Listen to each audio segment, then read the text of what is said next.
Sahabat, kita semua tahu bahwa ayat kursi adalah ayat yang agung yang bisa melindungi kita dari gangguan jin, setan, dan makhluk halus. Bahkan banyak di antara kita yang membacanya sebelum tidur agar merasa tenang dan aman. Tapi tahukah sahabat, ternyata ada waktu-waktu tertentu yang dilarang membaca ayat kursi. Banyak orang tidak mengetahuinya, padahal larangan ini ada di dalam hadis Rasulullah sallallahu alaihi wasallam. Bismillahirrahmanirrahim. Assalamualaikum warahmatullahi wabarakatuh. Syukur alhamdulillah kita masih dipertemukan kembali di channel ini. Salawat dan salam selalu dan tetap tercurahkan kepada junjungan kita Nabi besar Muhammad sallallahu alaihi wasallam. Allahumma sholli ala sayyidina Muhammad wa ala ali sayyidina Muhammad. Harapan dan doa saya, semoga sahabatku semuanya selalu diberikan kesehatan, dilapangkan rezekinya, diampuni dosa-dosanya, dipanjangkan umurnya, dan semoga kita tidak mati kecuali mati dalam keadaan beriman kepada Allah dan Rasul-Nya. Dan sahabat, jangan lupa tuliskan sholawat di kolom komentar. Insya Allah akan menjadi bukti cinta kita kepada Rasulullah Muhammad sallallahu alaihi wasallam, dan semoga kita semua mendapatkan syafaat beliau di akhirat kelak. Amin ya rabbal alamin. Sahabat Oborpedia yang dirahmati Allah, ayat kursi adalah ayat ke-255 dari surah Al-Baqarah. Allah subhanahu wa ta'ala berfirman, A'udzu billahi minasy syaithanir rajim. Bismillahirrahmanirrahim. Allahu la ilaha illa huwal hayyul qayyum, la ta'khudhuhu sinatun wa la nawm, lahu ma fis samawati wa ma fil ardh. من ذا الذي يشفع عنده إلا بإذنه يعلم ما بين أيديهم وما خلفهم ولا يحيطون بشيء من علمه إلا بما شاء وسع كرسيه السماوات والأرض ولا يؤوده حفظهما وهو العلي العظيم. Yang artinya, Allah, tidak ada Tuhan selain Dia, yang maha hidup, yang terus-menerus mengurus makhluknya, tidak mengantuk dan tidak tidur. Kepunyaannya apa yang ada di langit dan di bumi. Siapa yang dapat memberi syafaat di sisinya tanpa izinnya? Allah mengetahui apa yang di depan dan di belakang mereka, dan mereka tidak mengetahui apapun dari ilmu Allah kecuali yang Allah kehendaki. Kursi Allah meliputi langit dan bumi, dan Allah tidak merasa berat memelihara keduanya. Dan Allah Maha Tinggi lagi Maha Besar. Ayat ini adalah perisai, pelindung dan sumber ketenangan. Namun perlu kita pahami, ada 4 waktu yang dilarang membaca ayat kursi agar kita tidak salah menempatkan kemuliaan Al-Quran.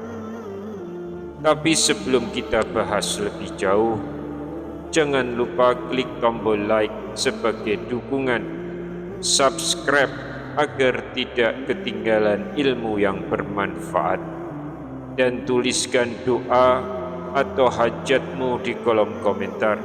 Insya Allah doa yang diaminkan oleh banyak orang akan lebih mudah dikabulkan.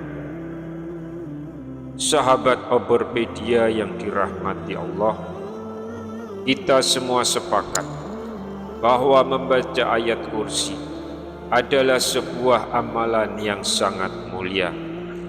Rasulullah SAW pun menekankan betapa besarnya keutamaan ayat ini. Sampai-sampai beliau bersabda bahwa ayat kursi adalah ayat paling agung di dalam Al-Quran. Banyak orang membacanya sebelum tidur, setelah sholat, atau saat merasa gelisah, karena yakin ada perlindungan Allah yang menyertai. Namun ada hal penting yang sering terlewat. Tidak semua waktu tepat untuk membacanya.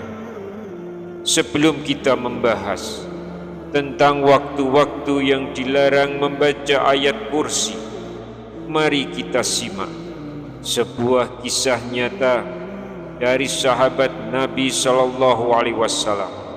yang berkaitan erat dengan ayat ini.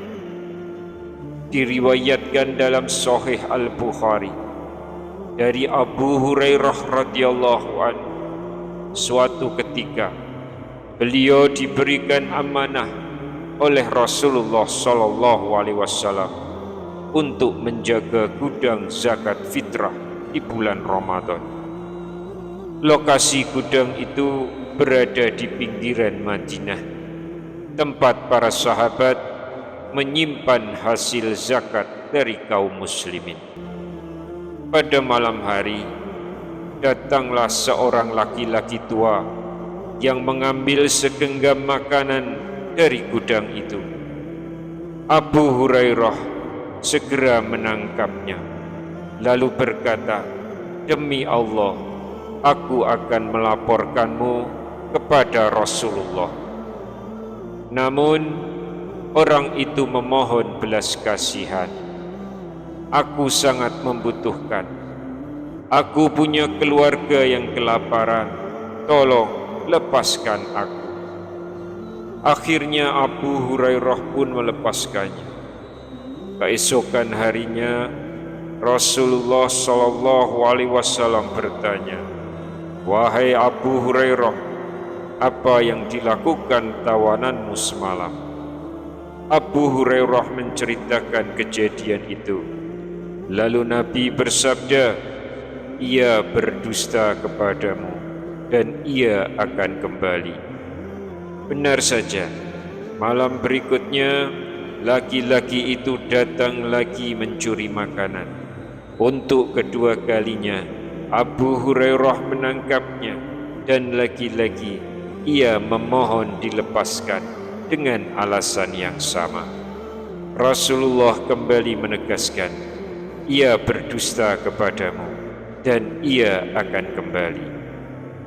Hingga malam ketiga orang itu datang lagi. Abu Hurairah pun berkata, "Kali ini aku pasti akan membawamu kepada Rasulullah." Namun laki-laki itu berkata, "Jika kau lepaskan aku, akan aku ajarkan sesuatu yang bermanfaat untukmu." Abu Hurairah penasaran lalu bertanya, "Apa itu?" Ia menjawab, jika engkau hendak tidur, bacalah ayat kursi. Dengan itu, Allah akan selalu menjagamu dan setan tidak akan berani mendekatimu hingga pagi hari. Akhirnya, Abu Hurairah melepasnya. Esok harinya, Abu Hurairah menceritakan hal itu kepada Rasulullah. Nabi pun bersabda, ia telah berkata benar kepadamu, padahal ia adalah pendusta. Tahukah engkau siapa dia, wahai Abu Hurairah? Itu adalah setan. Hadis riwayat Bukhari. Subhanallah. Dari kisah ini kita tahu betapa besarnya keutamaan ayat kursi. Bahkan setan pun mengakui kedahsyatannya. Sahabat, dari kisah Abu Hurairah ini kita mendapatkan pelajaran besar. Ayat kursi adalah benteng yang sangat kuat. Bahkan setan pun lari darinya. Maka wajar jika kita dianjurkan membacanya di banyak waktu, sebelum tidur, setelah sholat, atau ketika merasa takut. Tetapi meskipun begitu mulianya ayat kursi, jangan sampai kita salah menempatkan bacaan ini. Karena Rasulullah sendiri menegaskan, ada kondisi tertentu yang dilarang membaca Al-Quran, termasuk ayat kursi. Inilah yang sering luput dari perhatian banyak orang. Mari kita bahas satu persatu agar kita tidak salah dalam mengamalkan ayat yang agung ini. Yang pertama, saat rukuk dan sujud dalam sholat. Rasulullah SAW bersabda, nuhitu an aqra al-Qur'ana raki'an aw sajidan, yang artinya aku dilarang membaca Al-Quran saat rukuk dan sujud. Hadis riwayat Muslim. Saat rukuk dan sujud, kita diperintahkan untuk bertasbih dan berdoa, bukan membaca Al-Quran. Karena itu, meskipun ayat kursi sangat mulia, tetap tidak boleh dibaca dalam dua posisi tersebut. Justru sujud adalah momen paling dekat kita dengan Allah. Sebagaimana sabda Nabi, seorang hamba paling dekat dengan Rabb-nya adalah ketika sujud. Hadis riwayat Muslim. Maka perbanyaklah doa, bukan bacaan ayat. Kalau saat rukuk dan sujud kita dilarang membaca ayat kursi karena menjaga kesucian gerakan sholat, maka ada pula tempat tertentu yang dilarang karena menjaga kehormatan Al-Quran itu sendiri, yaitu kamar mandi. Ini yang kedua, yaitu saat di kamar mandi atau toilet. Para ulama sepakat, membaca Al-Quran di kamar mandi adalah bentuk penghinaan terhadap kalam Allah. Karena kamar mandi adalah tempat kotor, tempat yang tidak layak untuk melafalkan ayat suci. Itulah sebabnya ketika masuk ke kamar mandi, kita dianjurkan membaca doa perlindungan, bukan membaca Al-Quran. Rasulullah SAW mengajarkan, Allahumma inni a'udhu bika minal khubutsi wal khaba'its. Ya Allah, aku berlindung kepadamu dari gangguan jin laki-laki dan jin perempuan. Hadis riwayat Bukhari dan Muslim.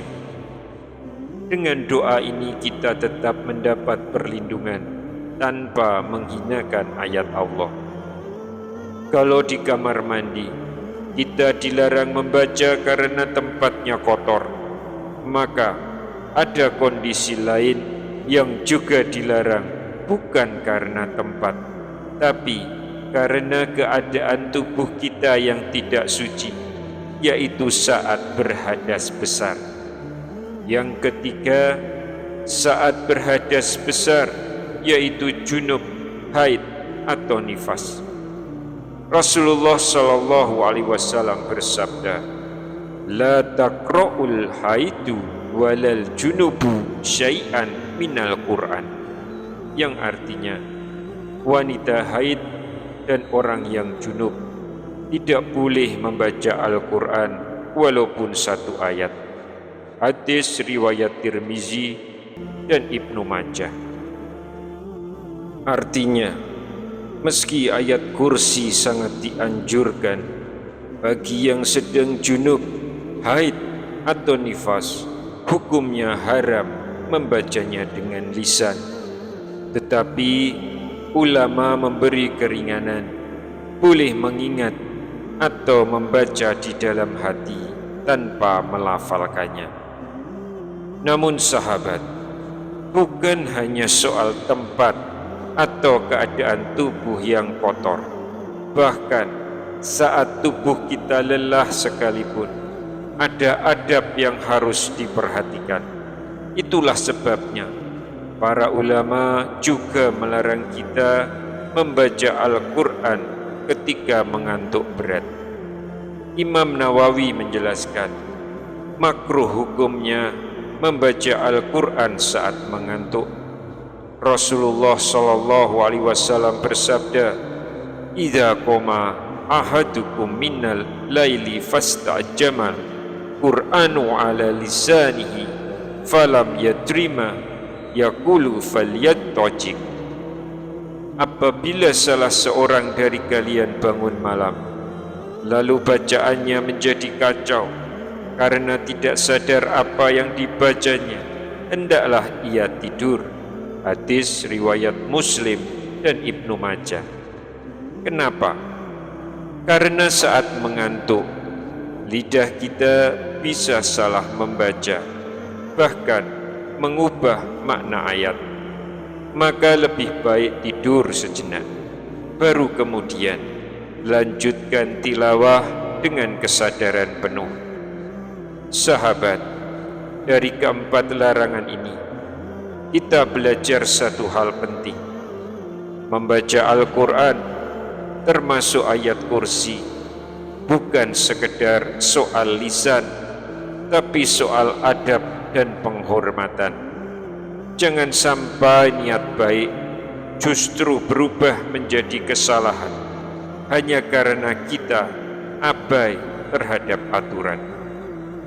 Sahabat yang beriman, coba renungkan, berapa banyak di antara kita yang terkadang sembarangan membaca ayat Al-Quran tanpa memperhatikan adabnya.